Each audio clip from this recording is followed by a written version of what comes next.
All right, I'm going to introduce our guest presenter today, our coach, career coach. Her name again is Anita Adefuye. She just turned out on our video. Good to see you today. Anita is currently working as a senior policy analyst with Tourist Saskatchewan. She has experience working across various roles and ministries within the government of Saskatchewan. As a career coach, she empowers racialized groups. When we say racialized groups, we're talking about visible minorities in the society to advance their careers and live fulfilled lives in Canada. So she does this through a company, and she also has a company that is titled Advanced and Fulfilled Coaching. Advanced and Fulfilled Coaching. So Anita also happens to be a founding member of Peculiar Connect. So we're so pleased to have you today, and we just can't wait to, get some tips on career. Even though I've been in this country for about 7 years now, I'm so excited for what you are going to share and what I'm going to learn. And I'm sure we all are. And we will have questions as you progress, pen down in the chat room that we would address when you finish the presentation. I'm going to hand it over to you now, and thank you so much for taking the time to come today. All right, thank you, Uncle Segun. Good evening, everybody. Good morning, good afternoon, depending on where you're calling from. Joining us from today. My name is Anita, as has been said. So I will be, I have the privilege of walking us through some career tips today. I know it says it's for newcomers, but I do find in the course of my work and dealing with different people that there are people who can be here 5-6 years and they're still struggling in their careers, and so one of the reasons why I decided to, do what I'm doing is because I love to help people succeed. And like, Segun rightly said, I'm a founding member of Peculiar Connect. And one of the things, it came together, there was the arm that did the pickup and the accommodation, and then the arm that provided information session. And it was just, part of it is just to help people get better at and settle and integrate into the society. So what we're learning today, we can never exhaust this topic in one day. If we could, I won't have a company, there won't be career coaches, there won't be employment settlement centers, but it's all those things that they're just to tell you that it's not something that, can be consumed in, exhausted in one day. But the best we can do today, we'll cover, and this is designed in a way that would help you drive with questions that you want to ask as well. So we'll talk about some stuff, but we'll also make sure that this is well driven by questions, and you can ask specific questions that you have, and we'll provide some answers, God willing. Okay, so I'm going to share my screen and we're going to just jump right into it. Like Segun had said, if you have any questions, feel free to just drop them in the chat box. There'll be opportunity to ask questions as we go along. Oops. Okay, I can't share my screen.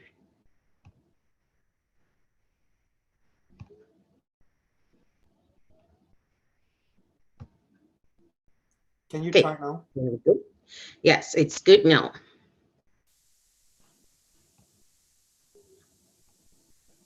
And I'm hoping that everyone can see that.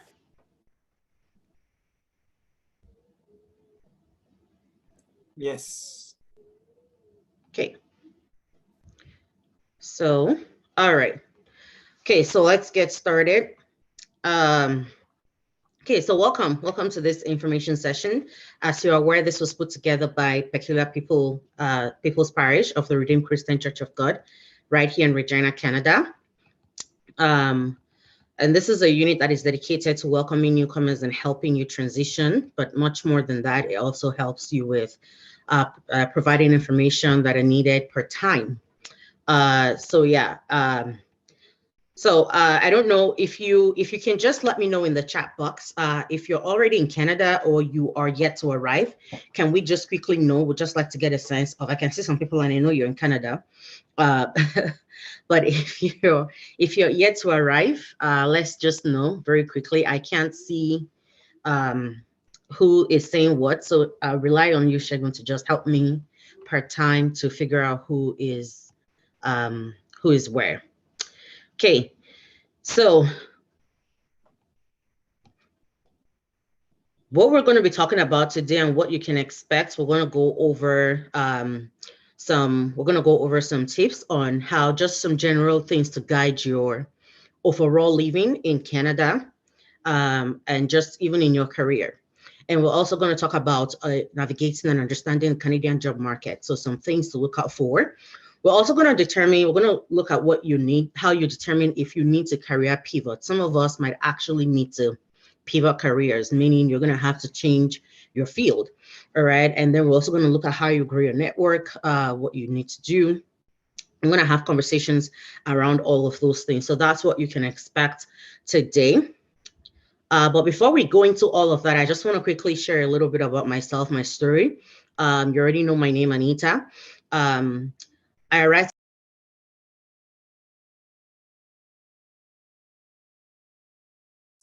Sorry, I think You're muted. You're muted. I think I pressed something. Can you please unmute yourself? Sorry about that. Oh, it's okay. All right. Can you hear me now?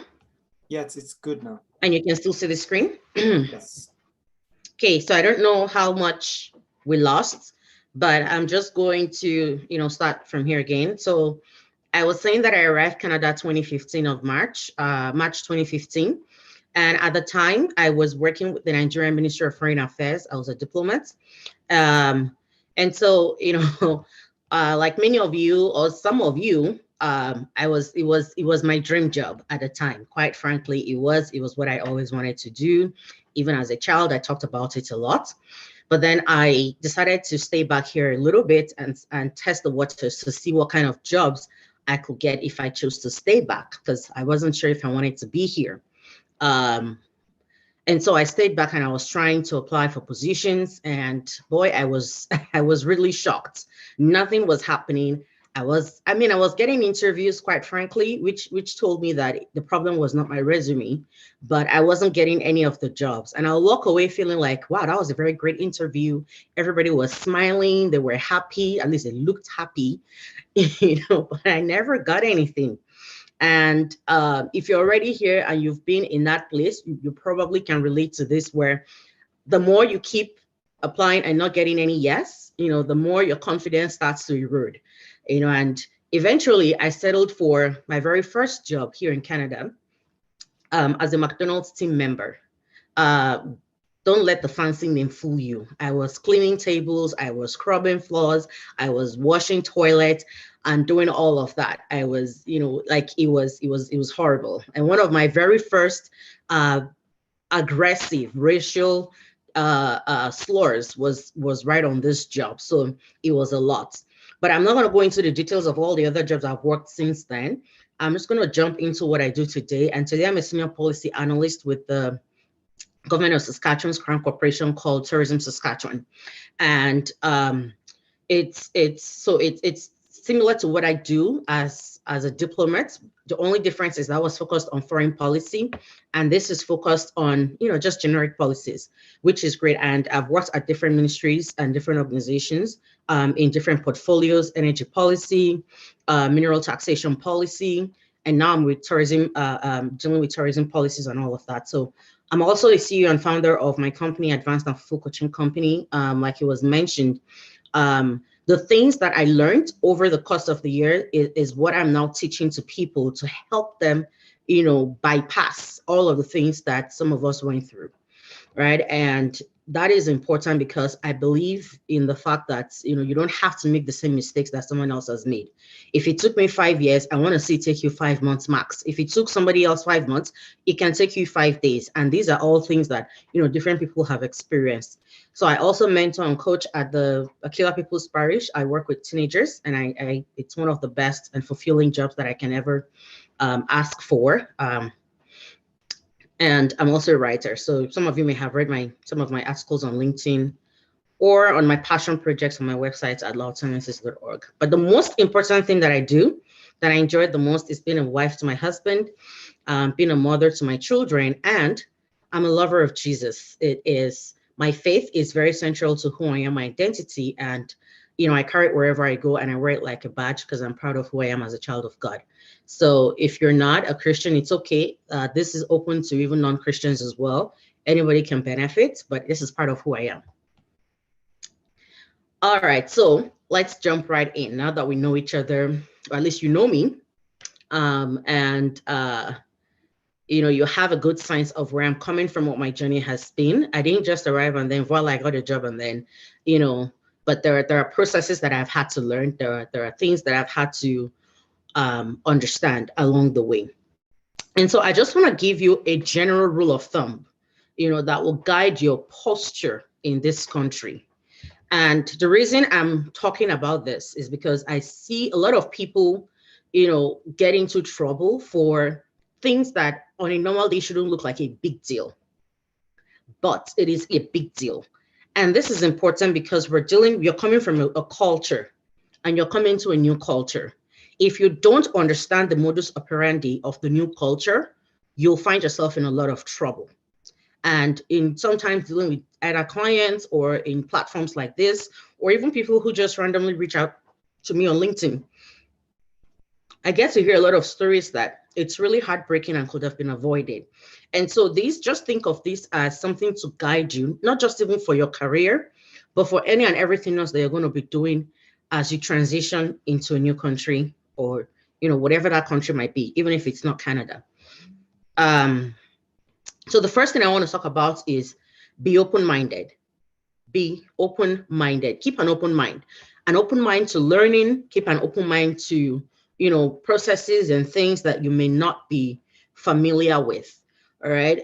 If you're not open-minded, then your eyes will be closed to opportunities that can, that are there for you. All right. Same people, just be so close-minded to the changes, to the reality of the changes that is before them, and it hasn't helped them go far in life in this country. All right. This is a land of opportunity. It is true. But if you don't know where the opportunities are, chances are you're having a closed mind, and that's why. So to see the opportunities, open up your mind. Number 2, be ready to pay the price. Whatever you find out that you need to do, in fact, you'll pay the price in one way or another, whether it's in sitting down to customize resumes, or it's in having to go back to school, or it's in having to, go out of your comfort zone. Some of us, you might need to talk to people, and you would say, oh, I don't like talking to people. You'll have to pay the price. Whatever price you determine you need to pay, please, when that time comes, pay the price. So keep an open mind and be ready to pay whatever price that you need to pay. Number 3, realize that everyone's journey is going to be different. I remember particularly working as an administrative assistant at some point, and someone had randomly reached out to me on LinkedIn and said, hey, I'm coming to Canada. I need help in my career. Can you help me, walk me through some things? I helped this person, did everything with them, went through their resumes, answered some questions that they had, told them, how to go about some processes, gave some tips. And this person got a job before leaving Nigeria. And not just any job, a very good job. They're still on that job 4 years in. 4 years in, the person is still on that job. Very good job. And I was an admin assistant. Now, what did I feel bad? A little bit I did, to be honest, because it meant that my system was working for this person, but wasn't working for me, but I understood one thing. That person's journey is different from my journey. And quite frankly, I'm grateful for the journey that I have. The only reason, I understand certain things better is because I went through my journey. There are some people whose journey is they come in here, 2 weeks later, they get a job. And it's the job that they need, that they want, and voila, they have it, moving on. All right. It might not be your story. So keep an open mind again, prepare to pay the price, even if it means that your journey might seem a little longer than some other people's journey. Our realities are also different. So be flexible. Now, why I'm talking about flexibility, and I'll paint a picture for you, a scenario for you of something that happened with someone that I was talking to. So I was talking to a client once, and the person was talking about how, I want this job. And they told me the job title that they wanted. And I said, well, okay. And so I found a job and I sent it to the person. I said, look at this job. It sounds like what you're looking for. Two things. Number one, they looked at the job title and then they looked at the job type. It was a temporary position. It was a title that didn't sound like what they were looking for. And the person just said, no, I'm not interested. I can't do temporary job. It's this is that. And I was like, no, read the job description. And then as we're reading the job description, I started shouting, that's what I want. That's what I'm looking for. Yes, that's what I do. Yes, that's what I like. And I'm like, see, and you'd have just passed on an opportunity because two things. One, you have a closed mind, and two, you're not being flexible. Because it doesn't carry the job title you're looking for does not mean that it's not what you're looking for. So learn to be flexible, know where and when to be flexible. Do not lose a sense of who you are. Now, one of the things that make me proudly wear my badge as a Christian, I mean, I don't go around telling everybody that cares to listen, I'm a Christian. But two things. One, I stopped doing straight hair, like straight weave hair, and, ladies would understand, but it wasn't because I didn't want to. But two things. One, it's hard to maintain. It's harder to maintain than braids, but braids reflect more of my culture, my person. And, I don't get shy at work about eating my lunch in the office in a common area if I have to. I don't get shy about that. Unless I don't want to answer questions, then you see me avoid people when I'm trying to warm up my food. But I've heard people say they don't eat their lunch in common areas because they are worried about people who say, oh, your food stinks, or this or that, or they're worried about upsetting people. When you keep adjusting yourself to the point where you become one with the system, you stand the chance of losing a sense of who you are. And there is no way you'll be fulfilled in this land if you can't have a sense of who you are. Whatever, I'm Canadian already. I have my citizenship, but I'm first of all still a Nigerian. I'm a Nigerian Canadian, and I acknowledge that. I will not throw out my Nigerian just to be more Canadian. And I will not try to be, and I will not, stay stuck up on being so Nigerian that I won't even give myself an opportunity to be Canadian, at least to some degree, right? So understand who you are and try and protect who you are as a person. People are frustrated, not because of anything sometimes, but because they don't know who they are anymore. And I've had cases of people who tell me things like, I kept adjusting to the system and now I don't even have a sense of who I am anymore, what I want or what I like. So very key, don't lose a sense of who you are. And finally, treat everyone with respect. Some of us are coming from a culture where there's hierarchy. And not just hierarchy, but also, there's social stratas. And the CEO does not get seen. My CEO's office currently is just beside my office.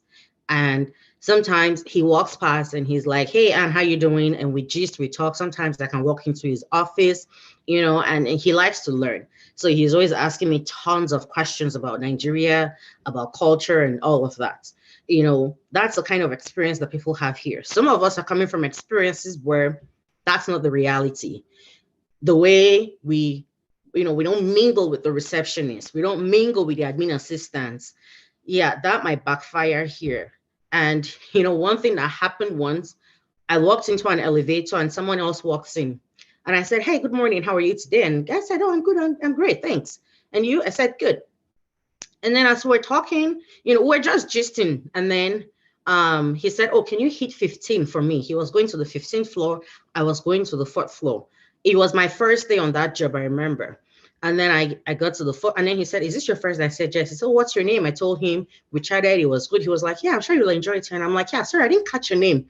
And then he told me his name, and it turned out that was my DM, deputy minister. That's like the number one person within the ministry. And I was like, "Oh my God, oh, hi." And he was like, "Yeah, it's okay. You don't have to."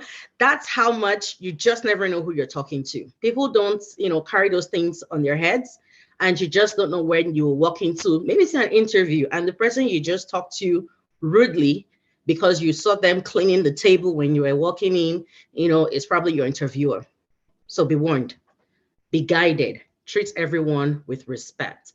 These are foundational stuff that you need to think about. So I'm going to paint the picture of what most people do in their careers when they come. And that is somewhat even reflected in the numbers that we have today. That is somewhat reflected in the numbers that we have today. So I see right now that we're 29 people, right? If I were to say, let's say we are talked about, want to talk about, I don't know, and I don't know what topic, excites people, but there'll probably be more crowd than this. But then we talk about career, there's very few numbers. And I watch this, and it happens a lot. People engage employment services pre-arrival for things like accommodation. They engage for things like transportation. Oh, well, my kids go to school. And all important stuff, very important, very key, very vital. But not a lot of people prepare for their career beforehand. And that is the singular most, greatest mistake that people start to do. And so they do all of this preparation. They get where they'll stay. They get a car. They do all of that. They put their kids in school, and then they arrive, and then it's like, okay, let's get going. What do I need for a career? And then they start applying. They're sending resumes here and there. They're just applying for any and everything that comes. And then nothing is coming forth, and they're wondering, okay, what's going on? And then confidence level starts to drop, and somebody comes and tells them, oh, there's money in nursing, go and do nursing. Now they're considering nursing, and someone else comes and says, oh, no, all you just need is a data analytics certificate. They jump into that one, and someone else comes and says, no, there's grants, go and collect money and go to school. And then they're all over the place. And at the end of the day, I've seen people spend 3 years, 4 years, 5 years, and nothing to show. Now, for some other people, a very minute few, they come in, they get they apply for their jobs, they get it, they move on. For some other people, they come in, they get survival jobs, and that's another thing, they just get a job. Some other people will be like, oh, let me just get any job just to pay the bills and get going. And 2 years later, they are still stuck on that job. They don't even know how to get out anymore. In fact, they don't even know what skills they have anymore. So this is what I find that most people do. And it's not helpful. Some people can relate to this. Some others might not be able to. Others would even know that, okay, I probably need to go back to school or do whatever. And then you're like, but I don't want to do that. And so you see all kinds of things that people do. But overall, if you're going to succeed, there's a better way to go about things. It doesn't have to be your story. You can succeed in a much fewer time. You can plan your career before you even arrive if you haven't arrived here already. And if you have and you feel like, well, I've already spent 3 years and I have nothing to show for it, it's okay. There's still hope. All right. And that's part of what we're going to go over today. And so if you're going to succeed in your career as a newcomer, as a visible minority, as a new immigrant here in Canada, there are some questions that you need to sit down and ask yourself. There are some questions that you need to sit down and ask yourself. And some of those questions is what we're going to go over today. The first question that you'll need to ask yourself is, what is my career goal? And I'll be using an example of how I navigated this in my career, and how maybe I've also helped some of my clients navigate this. What is your career goal? What is your career vision? If you recall, I had said that when I was moving here, I had my dream job, or so I thought, right? I had my dream job. I had what I wanted, but I got here, and by the time I started thinking about what I wanted for my vision, what I wanted for my career goals and all of that, I started to realize, so many things.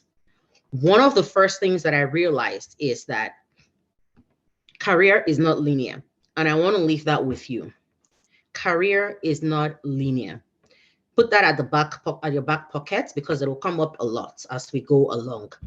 Career is not linear. And so as I started to envision what I wanted for my career and understanding that the career path, career is not linear, I realized that I needed to create pathways for myself. Now, by the time you ask the question of what your career vision or goal is, it brings you to the next question of, are you in the right field? Now, think of your transitioning to Canada as an opportunity for a clean slate. They give you a blank career slate and say maybe, Shegun, this is a blank slate. You have an opportunity to start again. What would you feel in this blank slate as your ideal career? What would you feel in this blank slate as what you really want to do? Now, why is this important that you ask? I'm from Nigeria, and I see that most people here from the names are from Nigeria. The reality there is you finish school. In fact, so many people, the courses you studied at school is not even what you wanted to begin with. And then on top of that, you come out of school, you can't even get a job in that field. And so you see engineers who are bankers. You see engineers who are human resource managers. You see accountants who are admin assistants. So you see all of those kind of mismatch. And some people just got the first job they got, not because of anything, but because, well, it's what's available. Now you have an opportunity to rewrite that story. Are you going to continue in that path, or are you going to do something else? That's why it's important that you're asking, you're doing your career visioning. And so when you ask that question, it will tell you whether or not you're in the right career field that you want to be or that you need to be. Now, whatever you find as the answer to the first two questions, if it is yes, I'm in the right career field. The next, if the answer to number 1 and 2 is not clear, it has to be clear to you, or at least you have to have a general sense of idea of where it's headed. Now, the example for me was that I couldn't get into Global Affairs Canada because I, first of all, even have to be a citizen. So even if all of my qualifications checked out, I still have to be a citizen first because of the characteristics of the job that is. Now, that being said, I at least knew something, which was, for me, as long as I'm doing policy and I'm working for government, I'm happy. Even if I'm not working for a government, as long as I'm doing policy that has some form of government relations, I'm happy, right? And so even though it wasn't verbatim, there was that idea of where I'm headed. It's still there, and I'm still working towards it. I'm not there yet, but I'm still working towards it. And I'm not confused every day when I wake up, is this really what I want to do? There will be moments for those questions, but it's not like the norm.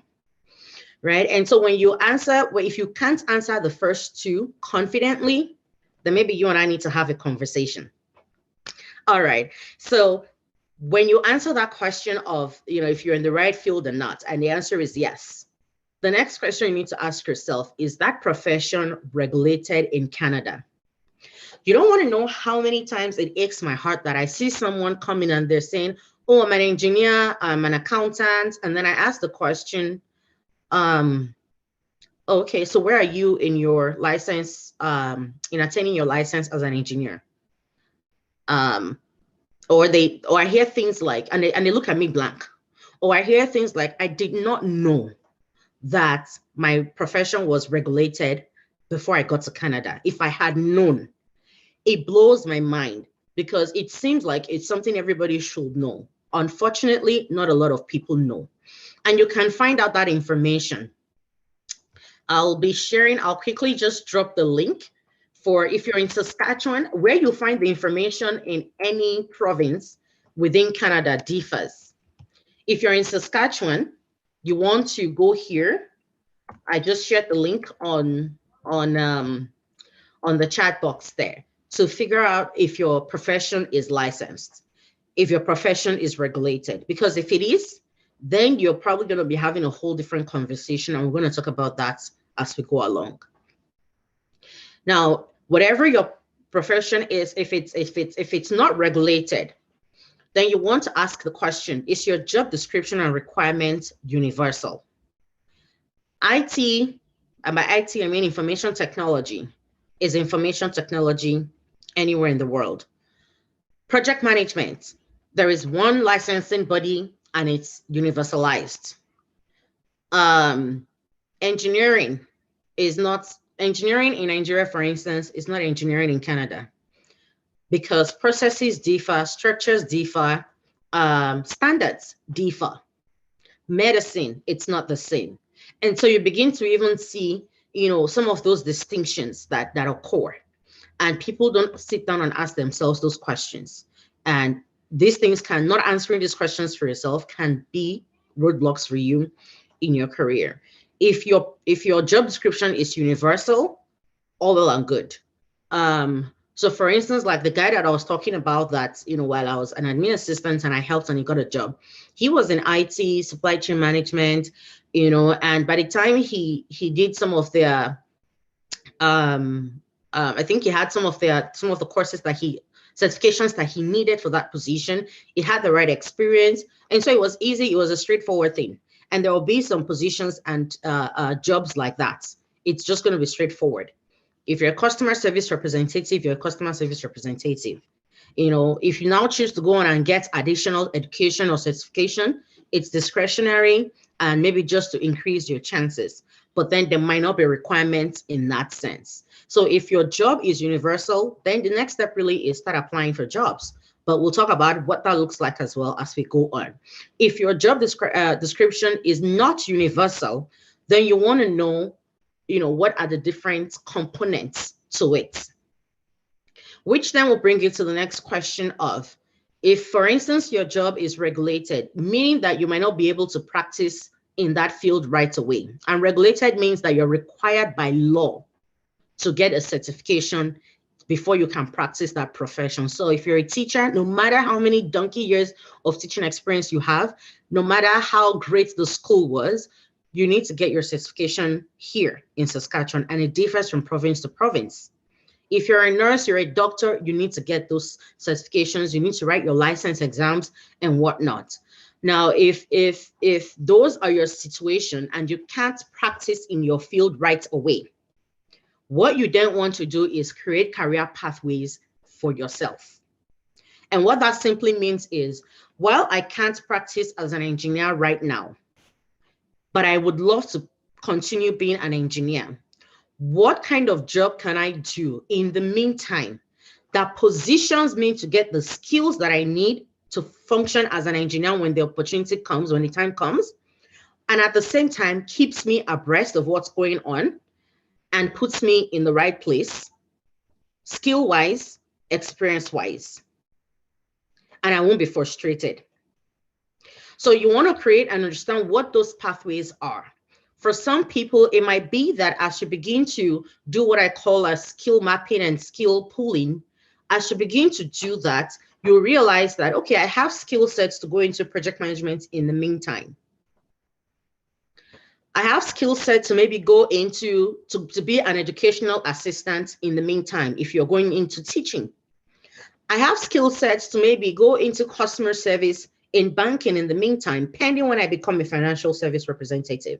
You begin to have those different pathways and you're strategic. Now, this is very important because if a lot of people were doing this, you will, even when they take survival jobs, you won't get stuck in it. People get stuck a lot in survival jobs, and survival job does not mean it has to be a menial job. No, it doesn't. But people can get stuck and they wake up 5 years later, or people just take anyhow jobs in the name of survival jobs. And then you break your back, you're frustrated. You don't even have the chance to plan yourself for your real career anymore. All right, so that's why this is important. And as you're creating these pathways, some of the questions you're asking is, do I require certification? Do I require training? Do I require additional education? Now, back to my own experience, when I realized, okay, I want to be in government, one of the things that when I was doing this for myself, one of the things that I realized was when you if you want to go into government as a policy analyst, you're going to need a master's degree. And so I did not go and spend money doing a 4-year degree, wasting my time, wasting my energy, wasting my money. I understood what exactly I needed, and I understood how that fits into my end goal, or at least my overall career vision. I saw right where that plugged in, and I made my plans, and I worked towards my master's, and I got my master's, and I got into government straight. And so I didn't waste time, taking courses that I wouldn't need. A lot of people are taking certifications that they don't need. When I first came here, the buzzword then was nursing. Now the buzzword is data analytics and scientists. I don't know what the buzzword will be tomorrow. But one thing I should even quickly tell you is it's good to have those certifications if you need them. If you need them. So my husband is in IT. He's a network analyst. And IT is quite universal. But when he was going to apply for his current position where he's in, at the time they had said that he required a certification, CCNA or CCNP, one of those things, 60 something. And he had it, but it was expired. However, he still got hired on that job with the expired CCNA, CCNP, whatever, right? Now, why I'm bringing this up is I know many of us think it's about the certification, but if you have 10 certifications and it does not translate into any real skill transference, forget it. What they need to see is, can you transfer the skills? If we put you on the job, can you deliver? And the answer to that, only you know. Do you have the experience? So it's good to have the certification, but make sure it's the right certification that you actually need. It's good to have the additional education, but make sure it's education that you actually need. I was having a conversation with someone who one time started a daycare.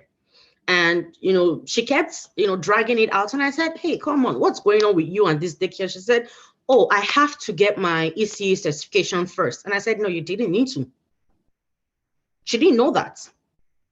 So she could have started her daycare business 2 years earlier, but didn't start because she thought she needed ECE certification first. And she didn't know that, right? So, however, if she was going to work at a daycare facility, depending on what level she's even going in at, she might not, she might need maybe an ECE 1, but she didn't have to spend, all that time in school, dragging out her chances and opportunities going to school when she could have been doing something else. So understand what you need before you go and pay for any certification, training, or education. And then the next thing you want to ask is, what skill sets do you require? Soft skills, hard skills. Where a combination of how you understand the last points, the education you need, the training you need, the certification you need, the skill set you need. One thing I tell people to do is go through job descriptions. So if you're looking to be a project manager, if that's what you're looking to do when you get here or while you're here, look through as many projects and look at variations of the titles too. Project coordinator, project manager, project supervisor, project, whatever. Look through all of those job descriptions.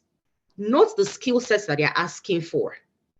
If you're going to be a director, I currently have my eyes set on executive leadership already. And as I'm already mapping out what kind of things are they asking for? What kind of things are they looking for? And as you're doing that, it will help you identify two things. One, it will help you know what skills you have. And that is very important because your confidence to be able to show up at an interview and slay is very dependent on you knowing, like you know your name, that you have the skill sets, you have the experience that they're looking for. And then two, it will open your eyes to know where your blind spots are. If your blind spots is that, for instance, I know one of my blind spots. One of it, especially with regards to policy, for instance, is I need a wider, I need a deeper experience with community engagement. And I'm working on things to close that gap. And so if you don't know where your blind spots are, you keep hitting a roadblock and you'll be wondering what's going on. And you have to be true to yourself about that. And so as you're understanding the skill sets you're requiring, begin to pull them together.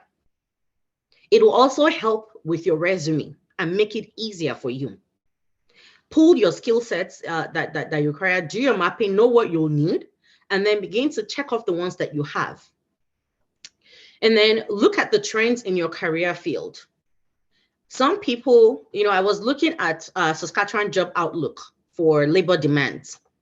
And I was looking at jobs that will be available over the next, between, I think it was mapped out from 2019 or 2018 to 2023.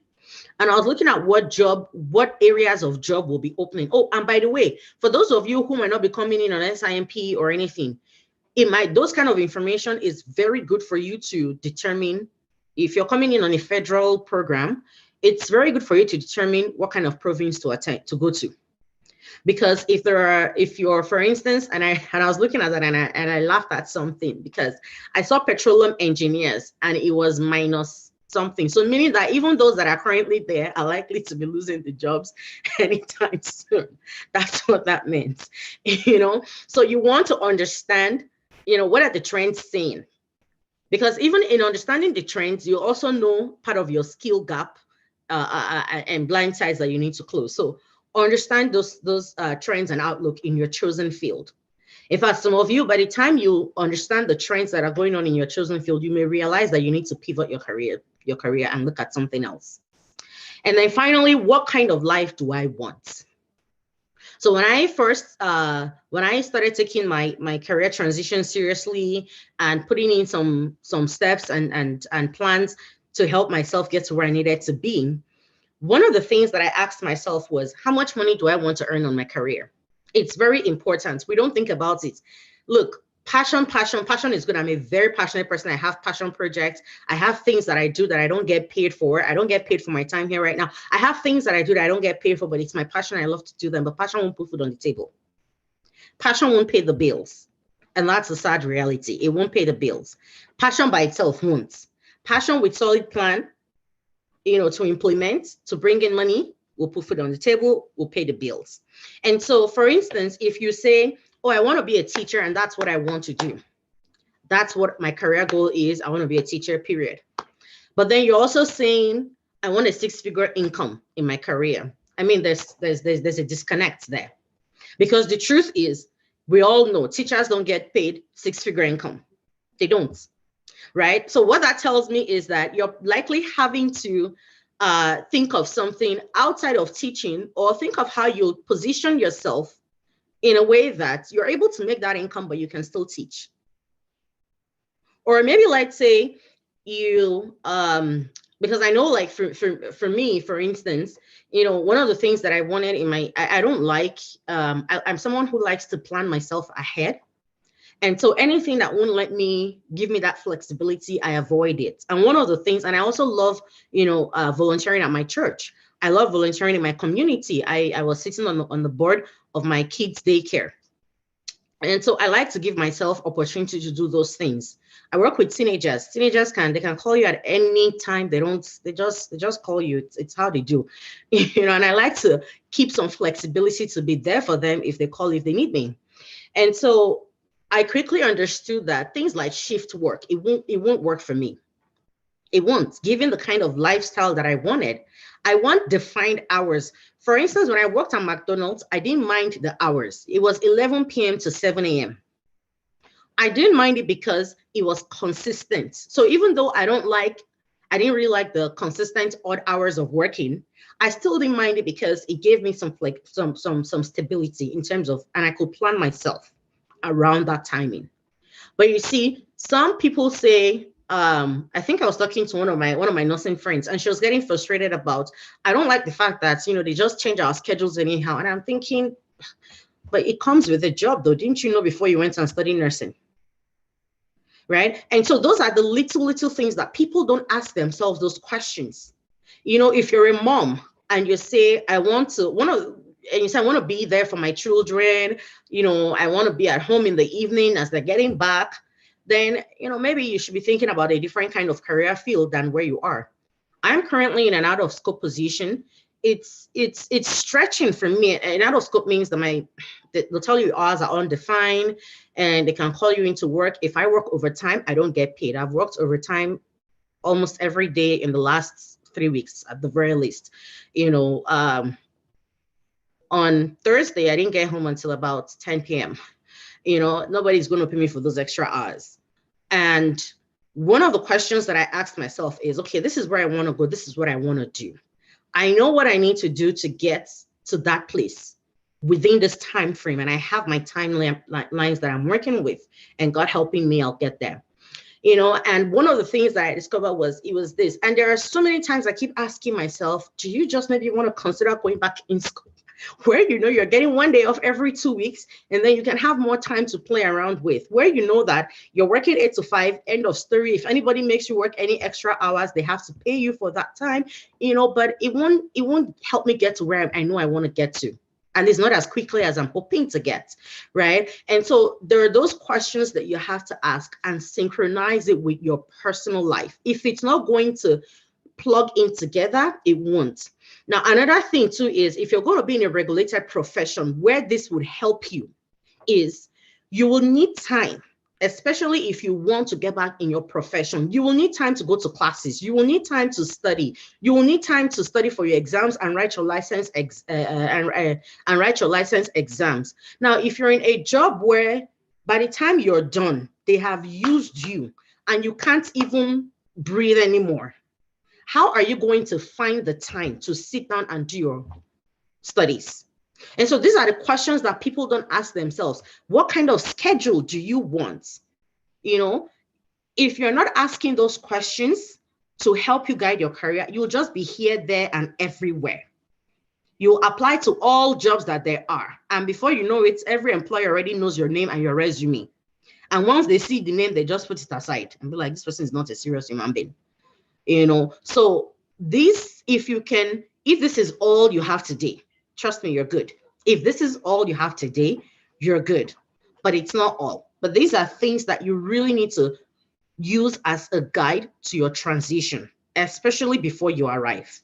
If you can tick off some of the answers on this, you will do yourself a world of good pre-arrival. All right, so now, when you've asked all of those questions, then you're ready to navigate the Canadian job market.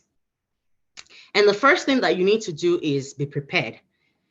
Prepared, know what your vision is, get clear on where you want to go, know what you need to do, know where your gaps are, and how to cover those gaps. So what you need: career vision, career planning, set tangible goals for yourself, and then be prepared to do whatever it takes to close up all the gaps to where you need to go.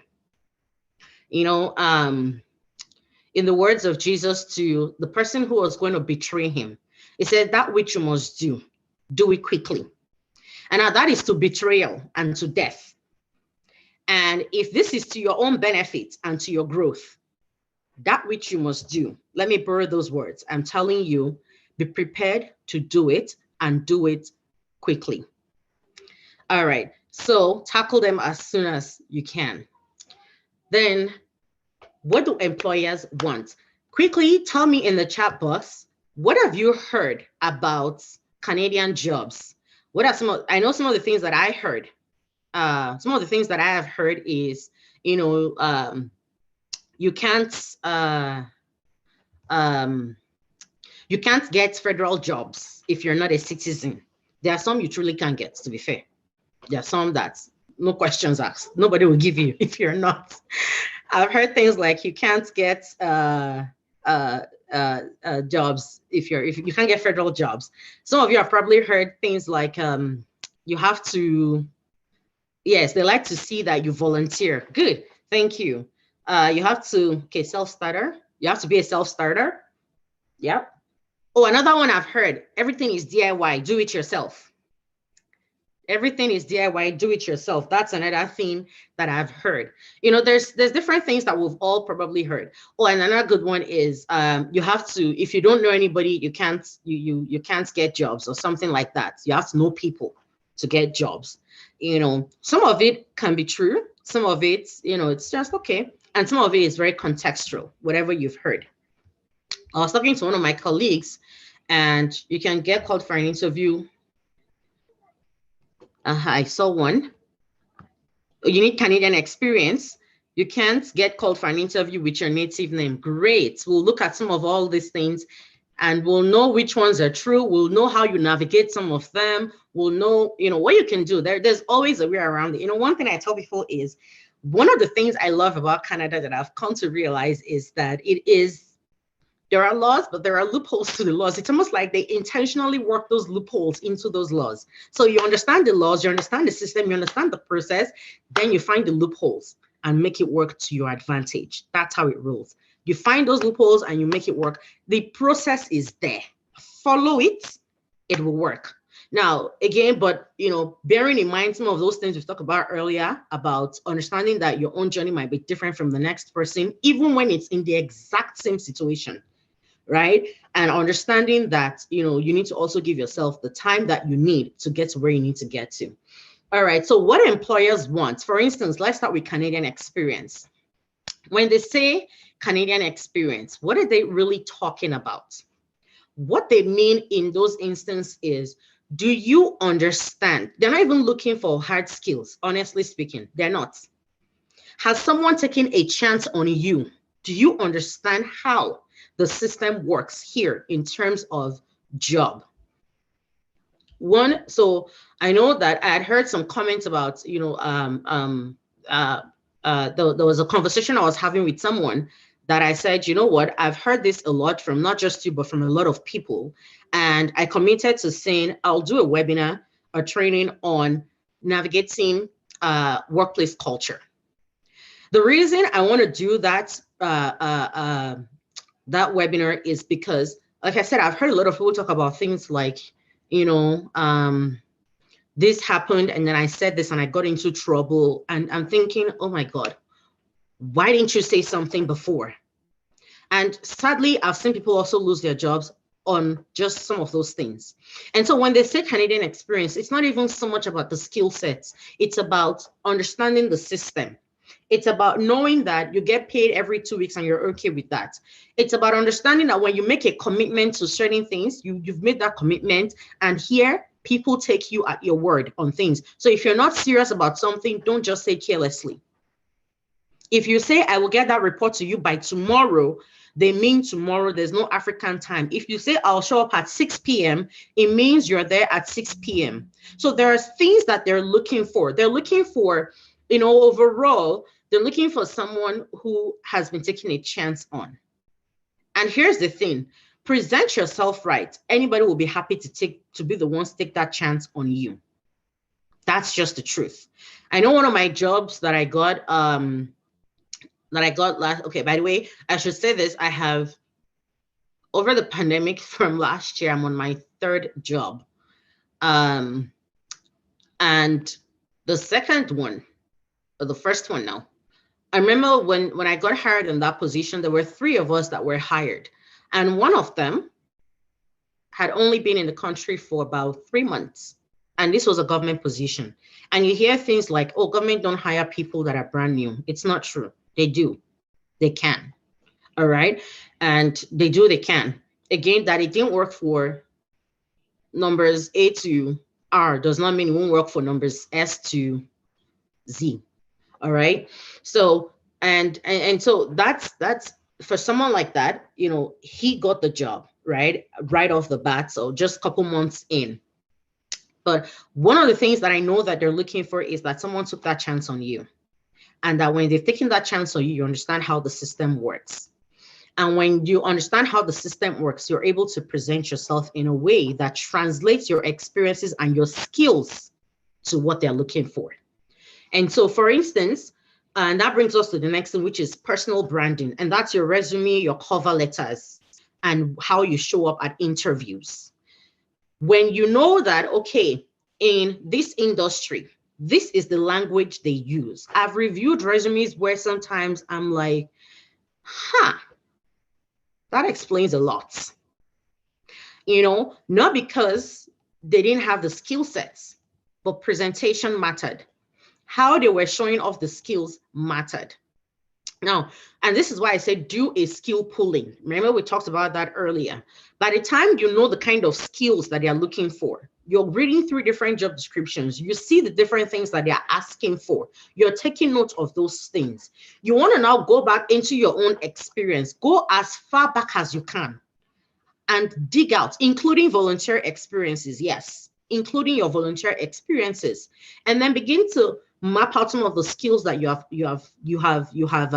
exhibited or used in either in the near past or in time past, right? And you begin to match up the ones that you have versus the ones that they need on your resume.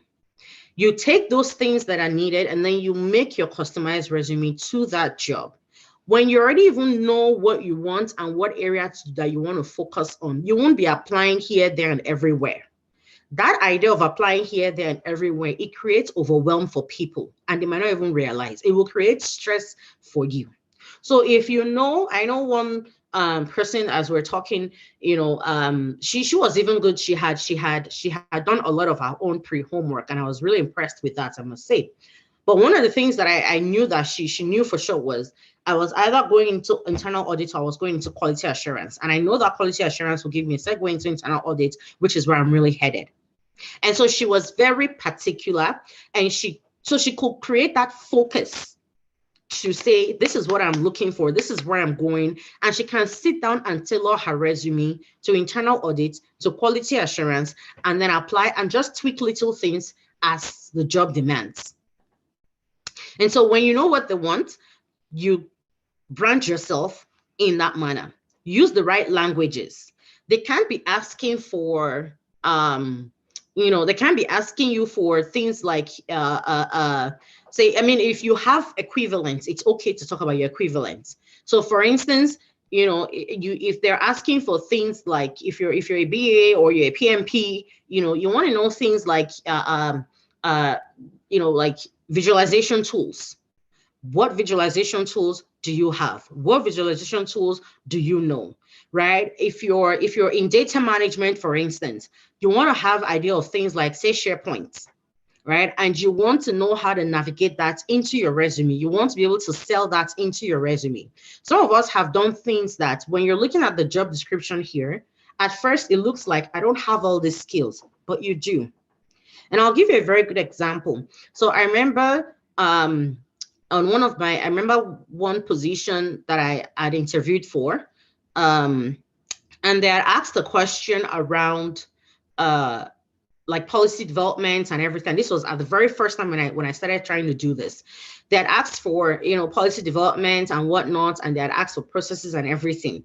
The struggle I remember then that I had was that yes, I had done policy development in Nigeria. Yes, I had done foreign policy development. At that time, when I was always struggling with, you know, communicating that at interviews, the problem was I didn't know how to take all that experience, plug it into the languages that they're looking for here, and give it back to them in the way that they would understand. So I remember my CEO and I were having a conversation recently, and then we're talking about this and challenges that immigrants are facing. And he said, you know, I mean, and when I look at resumes, sometimes I want to hire people that are, you know, that are new. But the problem I have is they use all of these languages that, you know, I'm struggling to try and figure out, okay, what does that mean here, right? And so you already put yourself in a disconnect by not making sure that you're aligning yourself in a way that matches what they're looking for. So, and the way you project that is your resume. Your resume becomes then the gateway into them understanding who you are, what you have, and what you know. Same with your cover letter. And then your interview is an opportunity to seal the deal and secure yourself that position. Now, at the interview, one of the things that you want to think about is here, some of the questions that you'll get asked at most interview will be something we call behavioral competencies. You'll see, it will be competency-based, and then it'll also focus on behavioral questions. Now, what that simply means is it's not just what you have done, but how you're going about it and how you're able to sell that story. So for instance, someone who has led 10 projects, and then they're talking to you, and then they tell you, they'll ask you a question like, say, tell us about a time that you struggled with a project or you were not able to complete a project or something like that. What they're really asking, for instance, in that moment is something along the lines of they're testing for your problem solving skills. They're testing for your understanding of how projects work. So they'll never ask you verbatim and say, how does a project work? Or what are the 10 key knowledge areas in project management? Nobody will ask you that. They'll ask it and frame it in a way that is process oriented, such that they'll now watch you plug in all of those things. And so these are some of the things that people don't understand. And they walk into interviews, and I did this too, which was why at the time I was getting all the interviews. I did not know it. And I'll walk out thinking, yes, I blew their minds, but then I did nothing. Right. And I wondered why I struggled. All right. So understand yourself. Now, you always want to close the loop. I encourage people, every interview you walk out from, go back and ask for a feedback. Why is this important? It's important because remember when I talked about knowing your blind sides? If they are willing to give you that feedback, not everybody will be willing to, but for those who are willing to and they give you good feedback, you'll know what you're doing wrong. And I started asking questions like that. Every interview I attend till today, when I attend interviews, I go back and ask, how was it? In fact, sometimes I ask for informational interviews. Sometimes I apply for jobs, not even because I want it, but because I just want to interview to see, what kind of questions do they ask in this place? Right? And so you want to do all of those things because it will go back into your personal story, your personal branding. So key things there, and we'll talk about that a little bit more. Now, the next thing is that where are the jobs? This one is very important because it is said that 80% of jobs, only 20% of available jobs are advertised publicly.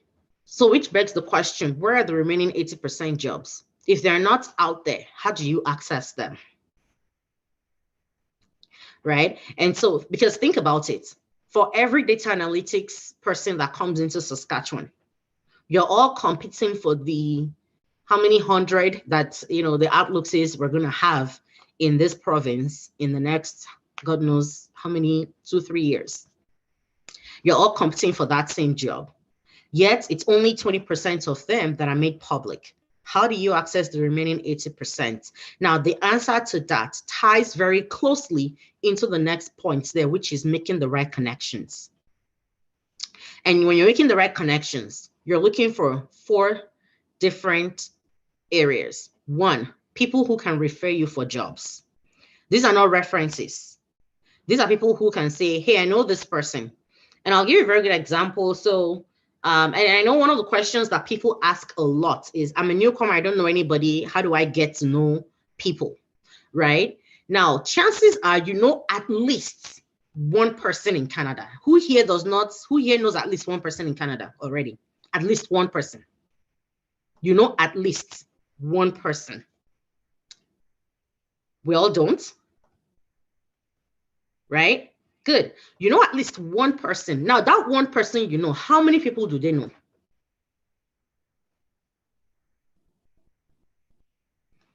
Right? So think about it. Now, I remember talking to someone who had just arrived and she was saying, oh, I'm trying to get a job in banking. I don't know anybody in banking. And, I'm just frustrated. How do I go about this? And I was like, you don't know anybody in banking? Do you know anybody who might know somebody in banking? And she was like, no, I don't. That's the problem. And I said, but you're here talking to me. You know me now. Have you asked me if I have friends in banking? And she was like, oh, no. And I said, well, go ahead and ask me. And she said, do you know anybody in banking? And I said, yes. And I gave her at least like 5 names. And in those 5 names, 3 of them work in different branches of the specific bank that she was applying to. So now, those people might not know the exact hiring manager, but they might know someone within the bank who knows that hiring manager. True or false? True.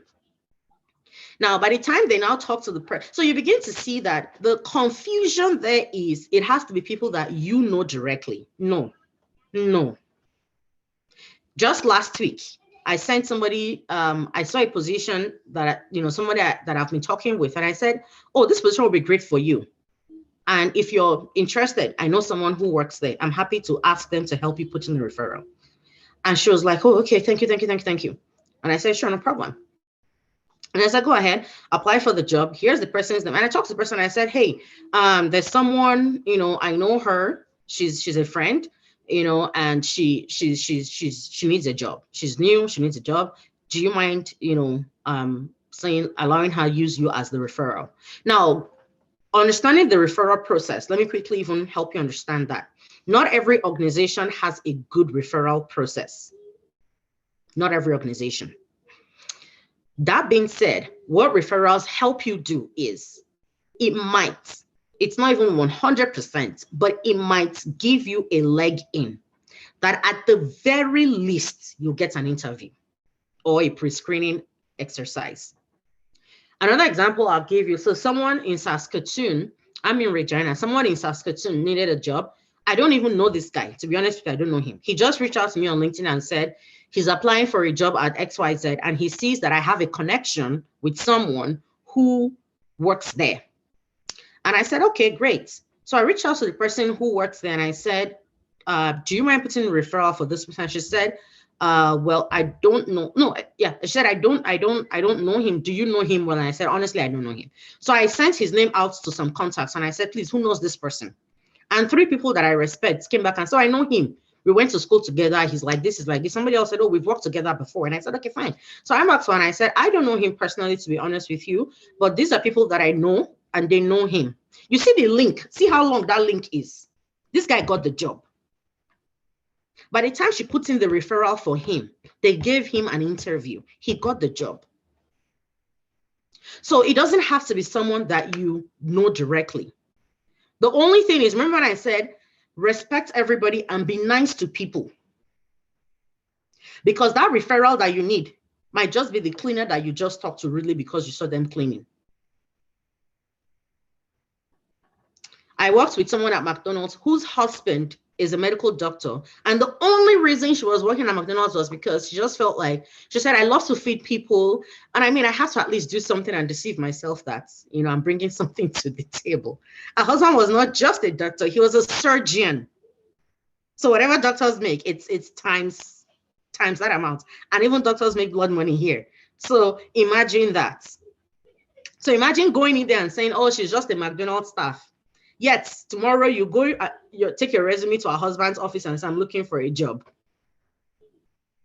Right? So that's how that works. All right. And you want to pay attention to make sure that you're making those connections. Hiring managers. How do you get in front of hiring managers? Who here would be bold enough to say, I'm contacting a hiring manager to talk to them? Who? Be sincere. Or who would even think about doing it? Let's even start from there. Who would think about doing it? Because not a lot of people do. I did not used to do it until now. Because when you find who the hiring manager is, I was talking to someone and I told her and I said, contact this organization, look for the hiring manager. And most times you know who the hiring manager is. They'll either put it in the job description or they'll put a contact, or you can just phone the company and say, I have some questions. I want to talk to the hiring manager, and all of that, right? So talk to the hiring managers. It's the same way as trying to get a referral. But instead, this time you're right in front of the decision maker. And at the very least, they become part of your network. I remember doing this with one of my clients, and I told her, I said, talk to the hiring manager, and I gave her exact scripts, and I said, this is what you'll see. This is how you frame the question as to why you want to talk to them. And I said, tell them this, tell them this, tell them that. If they say yes and they agree to it, these are some of the questions that you should be asking them in that conversation. And by the time she was done with the person, the person even went as far as saying, well, let me review your resume to make sure that it's well aligned to what we'll be looking for on the job. Who does that? Now imagine she never went to talk to that person. She would have thrown in that resume like that and it would just get lost in an ATS system. right? So, and today, she and that hiring manager, the hiring manager offered to mentor her, which is the next thing. You want to look for mentors. Mentors don't have to be, I find it very humbling, and it's a privilege when, I work with people who are older than me. But they tell me, you've gone far, you have what I'm looking for, please mentor me. Again, keep an open mind, because you never know. I have mentors. I have mentors who are Africans, who are Blacks, who are non-Nigerians, who are whites, men, women. I have in fact, I always joke about having a mentor for every area of my life. Now I'm in business, I have a business mentor. All right. So, and then finally, you want sponsors. Sponsors, you have to have proven yourself to have a sponsor, because a sponsor will literally see a job, walk to the hiring manager and say, this is my person, and I want you to hire them. Of course, subject to that, you at least meet minimal requirements. All right. So to navigate the job market, prepare yourself, know what you want, be strategic in your application. Don't just apply here, there, and everywhere. When you know what you want, it's easy to also know what employers want within what you want. And then use that information to brand your resume, your cover letters, and then apply for the jobs. Find out where the jobs are. The ones that are not advertised, find out where they are. You know the industry you're in. Go on LinkedIn, look for people who are in those industries. Let them know you're looking for a job. You can't be shy about it. And let them know, I'm looking for opportunities. Go straight to the point. Don't come, I'm doing hello, hi, how are you? Have you eaten today? No. Straight to the point. Hi, good afternoon. My name is XYZ. Arriving in Canada in 2 months. I need help, and I'm trying to just, build my network, and I'm looking for people who are in similar industries. Can you talk to me about what your everyday job looks like? They have a good conversation with you. Oh, I appreciate this. Thank you so much. So say, if there is a position in your organization, would you be kind enough to let me know? I'd be interested in applying. I'm interested in this organization for XYZ reasons. Straight to the point. All right. So make the right connections. Go beyond your ethnic group. Go beyond even your industry. Go beyond, people that look like you.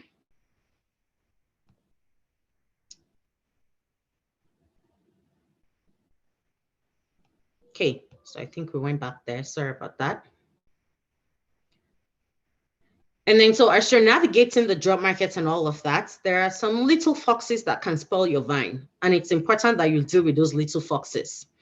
Now, I asked a question of, what you think people want. And someone said something about that you can't get a job with your native name. Now, this was a study that was done by the government of Canada. And in that study, they had asked employers if, to talk about, whether or not they pick potential employees, applicants, based on their last names, being English or not, or, well, in this case, it was in Quebec. So it will be Franco-Quebecois last names. If you're outside of Quebec, which is a French-speaking country, it'll be probably maybe English or anything that sounds more Canadian in that sense. Now, it works both ways. Last name, first name, it doesn't matter. I've had and seen and heard of people who did not get jobs, or who don't get called, or who were bypassed because the interviewer or because the hiring manager could not pronounce their names. And I know it's an unfortunate reality, quite frankly. But like I said, when you understand the system and you understand its limitations, the least you can do for yourself is find a way to beat the system for your own benefits. Find a way to beat the system. And so what I recommend, and this is what happens, it means that 62% of people who are applying for jobs are likely to not get picked because of their names. It's an unfortunate reality, but it happens. Same with when they look at where your experiences are. Same with when they look at, where your education is. It's very unfortunate it happens, but there are people who are learning to, come out of that silliness, and they're doing the right thing. So some quick tips then that I recommend overall to help increase your chances as you navigate the Canadian job market is, if you have an English name, use it on your resume, please. Or if you can shorten your name. My husband's full name is Adetola. I mean, it's not hard. But he goes by Tola. I mean, you see Tola. There are two ways you can pronounce that, Tola or Tola. And most times it is Tola to most people. But at least it's close enough. All right. I remember working with a client and I said, change your name. Do you have an English name? Even if it's your middle name, you know, put it in brackets or put it in the front and then put your actual first name in the middle, because you'll still need that. And it doesn't look like you're trying to impersonate or anything, right? And I said, change it. And he came back and said, you won't believe I'm getting more responses now by just that little change. It's sad, but that's the reality.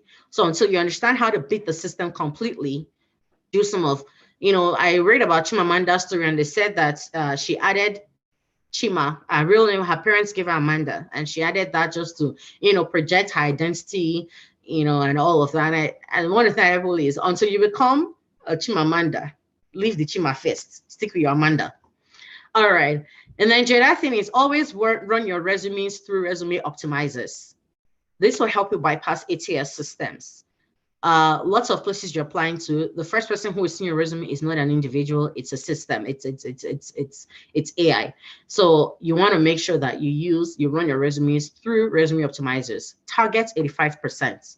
That puts you at the top percentile. But even if it's not getting to that top, because sometimes I find out with those things, it's just highlighting things that are not even needed or that makes no sense. But if you can't get through that, you know, as high as 85%, it's fine. Don't kill yourself over it. You know, at the end of the day, again, I believe very much in providence as well and divine interventions and some of these things too. Then keep your resume simple and customized. I have seen a 6-page long resume before. I'm not joking you. And I said, dude, they're not looking for all of your career history. They're only looking for the ones that are relevant to them. Again, when you have known what you want and you're keeping your eyes focused on what you want, it makes it easier to keep your resume simple and customized to the job. Update your LinkedIn profile. If you're transitioning, you're looking into to go into a new industry career, you want to keep an updated LinkedIn profile that states your general skill sets that is easily transferable. So don't go and say things like, I work for XYZ company. I mentioned the company's name if that's your situation. You just want to highlight and say senior policy analysts, developing public policies, you know, things like that, so that it's easy to tie, again, use the right lingo. It's easy to tie them. When they look at your LinkedIn profile, it's easy for them to tie it to what they are looking for. So update your LinkedIn profile. Please do not lie. Some people lie on their resumes and then you can't defend it. Besides, global referencing is real. If they call a random person to find out, this person said they did this, and then the person is, once they even hesitate, you have lost it. So please don't lie. So we see referrals. We've talked about that earlier. Get in front of the decision maker. If you can find out who the hiring manager is, you want to make sure that you get in front of them. That's how you get ahead of the competition. In fact, sometimes you get there and they tell you, you know what, we might not have this position available for you, but we do have this other position. But then that other position they're telling you about was never even advertised. One of the jobs I got last year, it never made it to public space. I got the job. All right. So you never know. Diversify your references. I see people come here. And so for instance, someone might choose to volunteer with Peculiar Connect. And then the people that they're using as references is Anita, Emeka, Shegun. It shows red flags. It can't be that all the people that can speak to your skill sets is people who are Nigerians who worked in Peculiar Connect. No, that doesn't speak well. Diversify your references. If you go to school, be good with your lecturer so that you can put them as references. Depending on some things I'm applying for, I might let one of my lecturers know and say, you're my reference for this position. Wherever I go, I make sure that I have good relationships with people because you never know, I can use them for referencing tomorrow. So keep that diversified. And then, so if you now determine that you need to pivot, we talked about this earlier, I'm just going to run through some quick things that you need to do to determine some quick things that you need to help you determine if you need to pivot your career. Remember I said, see you're coming here as an opportunity for a blank slate. So if you don't currently enjoy what you're doing because it was just a circumstantial job that you got, then maybe you want to think about pivoting into something else and, you know, give yourself that opportunity of a fresh start to start again. there was something else that you always wanted to do closely related to the first one, think about pivoting in that instance. If you don't find the cost of continuing your current career here worth it. I've seen people say, I'm not interested in going through all the stress with Apex. It's painful, yada yada. And then they're like, I want to look for something else. And they're really happy changing into that. If that's your situation where you feel like the cost benefits analysis of doing your current job and having to do certifications and all that is not worth it and you're looking for something else, it's all well and good. I've seen people going to more lax professions like photography or something else, a passion project that ties to their job. So whatever works for you. The trend shows that there's not a lot of hope for your current role. I remember talking to someone who wanted to be in Saskatchewan, but then also wanted to be a petroleum engineer. And I said, look, okay, there's not a lot of opportunity. In fact, there's no opportunity here as you'd want to be looking for, and eventually they pivoted into environmental engineering, which, by the way, is part of the future. So you want to look at those trends and what it's saying. Trends might make you know maybe just the kind of skill upgrades you need, but it might also tell you that you need to consider changing career path. And then you want a different lifestyle from what your current role would allow. So I've seen people who have said, I'm a nurse, but if I do nursing, I don't want to have to do, shift hours. I don't want to have to stand for long hours. I'm getting older. I've seen people say, things like that. And then they look for something else, or they go into a different career. All right. I remember talking to someone who was very frustrated about this. And I said, well, have you considered something else? We had some conversations, walked her through all of it, and she ended up becoming a public health official instead. So those are some questions to help guide you to know if you need to pivot. Now, if your profession is regulated, you want to have a conversation with your regulatory body pre-arrival. If you have arrived, it's fine, but still leave all these people you're talking to. Talk to the body directly. Let them tell you what you need.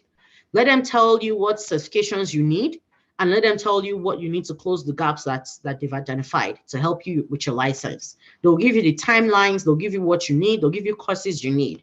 You can now infuse that into your career plan and help yourself move forward. When you have it, you have it in your career plan. Then you want to design a very strategic alternate job for yourself. So even if you're going to take a survival job is not menial job. It is any job you take pending when you get what you truly want, or any job you take to pay the bills in the meantime, pending when you get what you truly want. All right. But you want to be very strategic about it. You don't want to take just any job for any job's sake. Take a job that allows you the time and the space and the peace of mind to prepare yourself to get back into your regulated profession. Take a job that gives you opportunity to build on skills that you'll need for when you get your license in your desired profession. Take a job that gives you opportunity to meet more people within your field, within your industry. Think about it in that area. Volunteer within your association or related organization. While you're going through your certification process, you don't want to lose touch with what's going on in your industry and your current skill set. You don't want to lose that. So bear that in mind. And you can either volunteer with your industry association to keep your skills fresh, or you can apply those skills elsewhere. So I know someone, for instance, who at the time that they had arrived, helped with some human resource planning processes within our church. And also he had also worked elsewhere with Open Door Society, which is kind of like a human resource-based settlement organization. So even though he was in a process of license and certifications and all of that, he was able to keep his skills up to date by being in those places. And yes, those experiences count as Canadian experience. All right. So, and then when you're taking bridge courses, make sure you look for those that have practicum components, co-op components, internship components, because they'll be a segue into getting a job. For me, I could have taken public administration pretty much anywhere, even online, but I chose Johnson Shema, which is where I had mine, because they have an internship component. That was how I eventually got I eventually got a different opportunity to get into government. The plan was to use that to get into government, but our journeys are different as God will have it. I was able to get into government even before the internship showed up. But the internship also helped. It provided more opportunities too. So if you do all of those things that we've talked about, especially if you do them before arrival, and you set your career vision, you determine, whether your career is regulated, and you start to reach out to understand what you need, you map out your knowledge, your skills, your abilities that you need on the job. You know what your skills are versus what the employers are looking for. You set your career plan, you action your plan, you build your network. As you're doing all of these things, especially as you're doing them before you arrive, I assure you that you'll hit the ground running. Do them right, and some of you might even get your jobs before you even arrive or on arrival. Or you arrive and it's 2 weeks in, you already have your offer letter in your hand. You don't have to go through 5 years. You don't have to go through 2 years. Whatever, even if you have to like take certifications and all of that, you can take jobs that in the meantime, it's not frustrating you. You're not waking up every morning, you're grumpy, you're angry, you come back, you're tired, you're frustrated. No, that's not the life that Canada promised you. They promised you that this is a land flowing with milk and honey. It is true. Not literally, but it is good. It is enjoyable, but you need to play your cards right. Okay, so if you want to get in touch with me, these are the channels, but we're at the end of this today, and I hope that this has been helpful to you. I want to believe that people have questions. We're going to take questions and answers now, and please feel free to ask. No question is silly. Please feel free to ask it, and we'll go over it together. Thank you very much for that in-depth presentation. I've been in this country for a while now. I have a job by the grace of God, but I've learned a lot. Just thinking about some things that I probably need to also do. Maybe in terms of mapping, especially I like that passion and income thing. A lot of times passion will just take our time, whereas the time for the actual job that pays the bills is getting affected. We have some questions here in the chat room. We're going to start addressing them one after the other. We have one from Mr. Benga O. He says, you talked about educational grants. How does this grant work? And can we have link to such grants? Thank you. All right, so yes, educational grants. So you apply for, and I know there's different versions of it. There's grants that are maybe associated for people who are new and are looking to do some bridging courses and all of that. But for me, when I was going into my master's program, I applied for my grant through, and I forget the process, honestly speaking, but I applied for my grant through the Ministry of Education in Saskatchewan, and the grant is not necessarily just grants for grants sake. Now there's those that it will give you to augment your course bridging costs. But there's also what I applied for was a loan that came with some amount of grants. So it depends on what you want. But again, and this is where talking to your industry association, regulated or not, is very important, because things change a lot, and they would often have the most up-to-date information to share with you. But for the grants, that will be on Governor of Saskatchewan website. I mean, I can look it up, but you can also Google it as well, and just look at what's available to newcomers. And when you're talking to the settlement centers as well, like the Regina Open Door Society, or whichever one is available in the province that you're looking to settle, they'll all have one in each province, at least one in each province and major cities around Canada. They would have the most up-to-date information for you on that. So I'd recommend that you look there. Thanks for that response to the question. There's another question here from Mr. Tola Adefuye. Okay. He's asking, what's the difference between referral and references? So the reason we're both laughing, for those who might not know, is because that's my husband, and he's probably asking for benefits of people. So the difference really is, Referral is, they just someone who refers you to say, hey, I know this person. In fact, some organizations have such a strong referral process that if someone you refer to them to say, I think this person will be a good fit for this position, right? And they're looking for people, especially places where they have high turnovers. They would have referral systems where if you bring someone in and the person stays for about 3 months on the job, you get paid. They'll give you some money for that. I know CIBC used to do that. I don't know if they still do, but at some point, I know they used to do that, especially with their call center jobs. You bring in someone, the person stays for 3 months or more, they give you $500 for that. So what then now happens is if you know someone, you just let the hiring manager know, I have someone I'd like to refer for this position, right? It just means you know someone at the organization. And I think overall, it looks good on the industry, on the organization, in that it means that especially when it's someone outside of their regular diversity groups, it means that they are trying to expand their diversity and be more inclusive. And so that's what referrals are. So for instance, you can come to me and say, I'm applying to Tourism Saskatchewan. Can you put in a referral for me? I'll talk to the hiring manager and say, oh, someone I know is applying for this position. I'd like to put in a referral for them, and I can maybe just walk them through some of how I know you and all of that. And it's nothing major. References, on the other hand, are people who can speak to your ability to perform on the job. So if I have not worked with you, don't ask me to be your reference. Now, there are some places where they might accept personal reference, but I don't recommend personal reference for jobs, especially when you're even new. I don't recommend it. Because what that means is that you're telling the hiring manager you don't have enough experience to have people who can speak to that experience.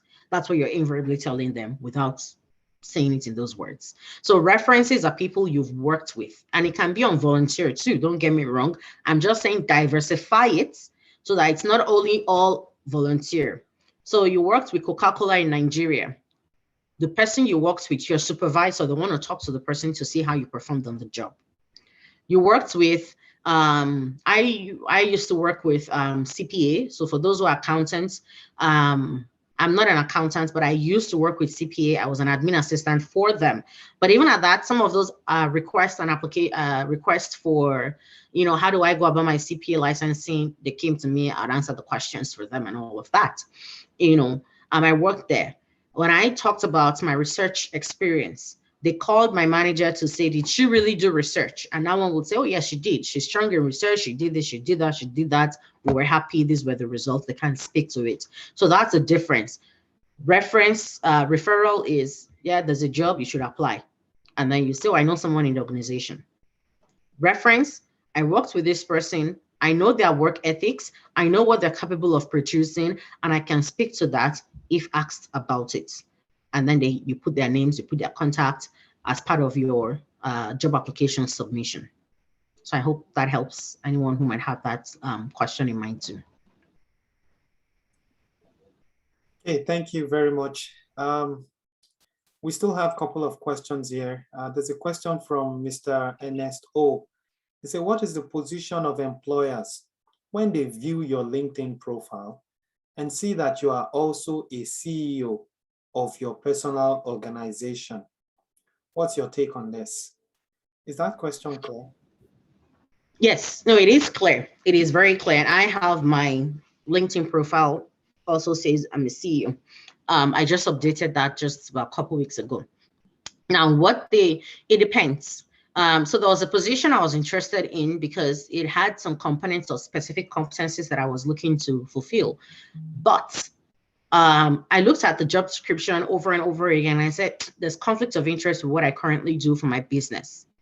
So I reached out to the hiring manager, to the executive director of the organization, and I said, hey, I'm interested in this position, but here are my concerns. Can we have a quick chat about that? So we talked a little bit. She looked at my LinkedIn profile and she said, well, I might not really know. Maybe if you come in for an interview, we can have some, deeper conversation about that. And if we want to go with you, then we can talk about, how we're setting things up.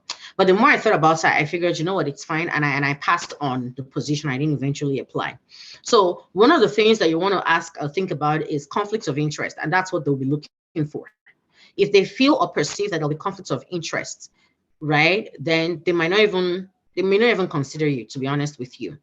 Now, for those who feel like, I really want this person, I like what they offer, I like what they're doing, but they're not sure, they might give you an opportunity and they'll ask you questions around that. And you get a chance to explain what you do your full disclosure, and, and then if there are any conflicts of interest, that can be talked about if they choose to want to go with you. Some other persons, however, and this is the answer to that question, is that it's relative and it's very individualistic to each hiring manager, quite frankly. Some other persons might see it as, well, if you're running a business, would you have time to still do my work? Right?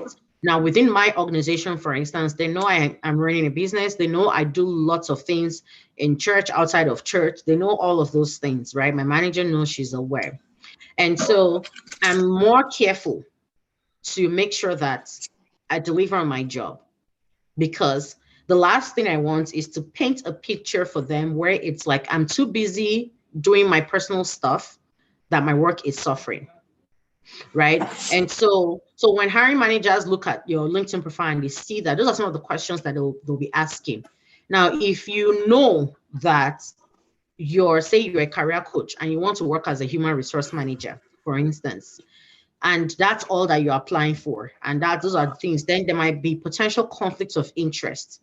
In such instances, I recommend take out your CEO, just put maybe like an executive director or something, anything that, that takes it away, that puts you away, that takes your person away from the organization that you own, if that makes any sense, right? So that's how I'll recommend. But if you now think that there is no, I'm a policy analyst, as far as paid jobs go, I'm looking for policy analyst positions, right? And so if I'm applying to policy analyst positions, but then I'm a career coach, there's no conflict of interest. However, if I go and start working with the Ministry of Immigration, I might have to do some disclosure, because there might be potential conflicts of interest there, because they have like training. Uncle Michael will probably know this one better, but they have like training areas and components where there's curriculum content creation and all that for new immigrants, right? And I don't want to seem like, I'm doing all of that. Or if I'm an immigration consultant and I'm working in the Ministry of Immigration, there's conflict there and I have to at least do some disclosure. So when there are those kind of issues, remove your personal self from the organization so that they see it as an entity and not you tied to that organization. I hope that helps the person who asked the question. Okay, thanks for that response. We still have a couple of questions. We would at some point be prioritizing, because we have to wrap this up at 2. We have a question from Chimdi. This is possibly a personal thing, but I'll still state the question. It says, what is your advice for someone who doesn't have any name other than native names, and those names are already short? And there are some comments in the room there, chat box there. Just find ways to adjust. But maybe you can say something quickly to that. Well, yes. So a lot of, if you have Chinese colleagues, this is where many of them fall under. So Xin, Xin, is short. Xin is Xin, right? Now, for somebody who doesn't know, they might try and pronounce that as Xin. And we're trying to avoid, their names being murdered. It's already short. A lot of Chinese people, what they do is, I see someone says, anglicize it. It's true. So for instance, Xin will probably now tell you that her name is Sandra, right? And she will just put, I had a colleague like that, as a matter of, if I had more than one colleague like that, to be honest with you. And what they do is they'll put their full names, and then in brackets, or they'll put it in the first name and then in bracket put their actual native name, no matter how short it is. And then they'll say Sandra, in brackets, Xin, and then their last name, whatever, pin, whatever, right? So that's what I recommend that you do in such instances is find yourself a name that can work. Or I like this example. Okay for OKK. OKK is short, at least to people like elsewhere Nigerians, OKK seems short, but